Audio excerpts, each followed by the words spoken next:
Hey guys, Brian Connolly here with another episode of The Now and Not Yet, and I hope everybody had a very Merry Christmas and had a good time with family and friends, and just want to be one of the first to say this, Happy New Year, even though we're just a couple of days out, and I just want to stick to the idea of us stepping into this new time, this new season, this new year, and I want to share with you some prophetic insights that I believe that God has been showing me concerning this year, concerning 2015, and I'm just thrilled that we're in relationship with this God who reveals His secret counsel and reveals things to His servants, the prophets, so that we can position ourselves and not be in the dark, not be ignorant to what it is that's going on, but actually be ready and excited, and encouraged, and comforted by the fact of what it is that's coming.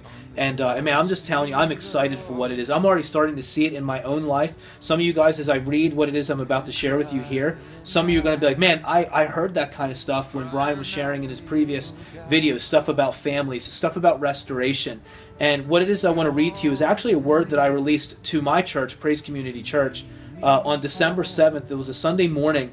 And so I'm just going to read this word that I released. And if anybody wants a copy of it, and you have my contact information, whether it's email or through Facebook or phone or texting, whatever, and you want this, you let me know and I'll make sure it gets into your hands. So without further ado, let me just start reading what it is that the Lord said to me, what I released to Praise Community Church on December 7th, that I believe is just true and is the catalyst for what it is and where it is that God is taking us for 2015. And then I'll just end with some points and just bless you guys. I heard the Lord say, I'm training and teaching my people what it means to be dead. Dead to offense, dead to anger, dead to resentment, dead to bitterness, dead to restraint, dead to selfish ambition, dead to greed, dead to jealousy, dead to callousness, and dead to sin. This is the way to live. This is the passing out of death and into life. This is the narrow gate. This is the door to step through, and I am that door. I am the invitation. I'm the open cell door to every prison. I'm the one who stands and hands you new clothes. Take off the orange jumper. I'm the one who unbinds you. I'm the one who opens the door into freedom and newness of life that no one can open. And I'm the one who shuts that door at the end of time where weeping and gnashing of teeth are heard on the other side. I'm preparing my people. I'm strengthening the muscle of faith and training your senses to discern what is good and evil. I'm preparing my people to stand. If I can make a Daniel stand before a Nebuchadnezzar, I am able to make you stand in the evil day in the presence of kings and rulers. I can endow you with wisdom and understanding. I can make you know what to say before you say it. I can make you my mouthpiece and faithful witness. I alone can make you to stand before people you never thought you'd stand before. I'm reversing curses. I'm redeeming situations. I'm breathing upon estranged relationships. I'm melting hearts that have waxed cold. I will stand you before family members. I'll cause them to see the blessing upon your life. I'll make them to see my goodness upon you, and I'll cause you to know what to say in order to release grace and healing upon broken relationships. Indeed, it's time to mend and dress the wounds and bridge the gaps. I'm restoring the home.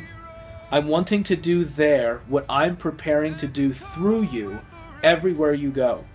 The home is becoming the training ground. I'm crushing hypocrisy among families.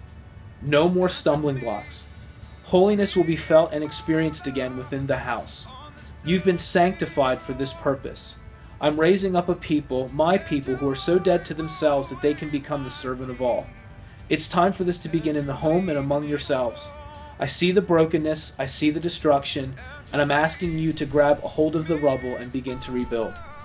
Don't camp in that's impossible. Don't live in that'll never change. Don't say there's no hope. Make your home in, with God all things are possible. I'm raising up servants who are dead to themselves and alive to me. I'm mending the broken walls. I'm repairing the breaches. Set your heart on redemption. Set your mind on restoration. I'm taking you beyond yourself. I'm taking you into my love. I'm making you to be a city on a hill, and I'm going to first do it through your family so that no one can deny my faithfulness. Indeed, I will reveal my salvation through you. Pray for your family, bless your family, and watch me put you before them. The time of redeeming grace is upon you. In the same way, the Queen of the South sought out the wisdom of Solomon, they will begin to seek out the glory that's upon you. Truly I'm taking what appears to be dead within your family and causing it to live. So here's what I would say. I believe what God has been showing me, and it was all throughout that word there, especially towards the end, is that 2015 is going to be marked by the restoration of the home, the restoration of families. And I believe that as we journey into this time, we're going to be hearing more of testimony about what's inside of our walls than what's outside of our walls. And this just isn't in the sense of the organic family. This is even in regards to church families, just the reality of what it is that God wants to do, because largely what he's wanting to do, you know, in the regards to our organic and physical and natural families, is also a picture of what it is that he wants to do in his church as well. A verse that I believe characterizes the time that we're about to walk in, there's two actually, is Psalms chapter 68 verses 5 through 6. And the psalmist says this. He says, "A father to the fatherless and a judge for the widows is God in his holy habitation. God makes a home for the lonely. He leads out the prisoners into prosperity. Only the rebellious dwell in a parched land."